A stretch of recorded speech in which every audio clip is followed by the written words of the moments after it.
کسی نے کیا خوب کہا ہے کہ مرد کے کپڑوں میں عورت کی صفائی دکھائی دیتی ہے اور عورت کے لباس میں مرد کی مردانگی ظاہر ہوتی ہے، اور لڑکیوں کے لباس میں ماں کے اخلاق نظر آتے ہیں۔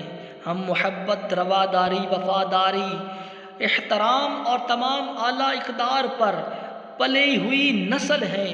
ہم مردوں اور عورتوں کے درمیان رہتے تھے جو پڑھنا لکھنا نہیں جانتے تھے، لیکن انہوں نے تعلقات اور احترام میں مہارت حاصل کی تھی۔ انہوں نے ادب نہیں پڑھا لیکن ہمیں ادب سکھایا۔ انہوں نے فطرت کے قوانین اور حیاتیات کا مطالعہ نہیں کیا لیکن انہوں نے ہمیں شائستگی کا فن سکھایا۔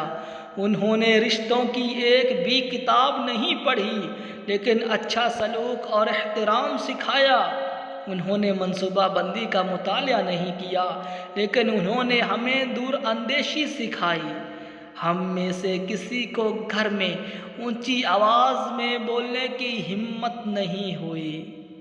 ہم وہ نسل ہیں جو گھر کے صحن میں بجلی بند ہونے پر سو جاتے تھے۔ ہم آپس میں ایک دوسرے سے بات کرتے تھے مگر ایک دوسرے کے بارے میں باتیں نہیں کرتے تھے۔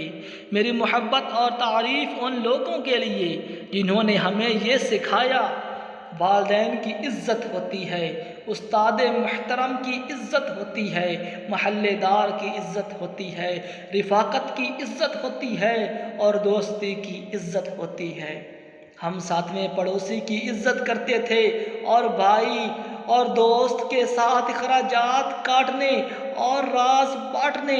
ان لوگوں کے لیے جنہوں نے وہ خوبصورت لمحات گزارے اور اس کے لیے جس نے ہمیں پرورش اور تعلیم دی، اور میں ان سے کہتا ہوں کہ آپ میں سے جو زندہ ہیں اللہ رب العزت ان کی حفاظت اور صحت عطا فرمائے، اور جو ہمیں چھوڑ کر اس دنیا فانی سے چلے گئے ان کے لیے رحمت اور بخشش فرمائے۔ آمین بجاہ النبی الامین صلی اللہ تعالی علیہ وآلہ وسلم۔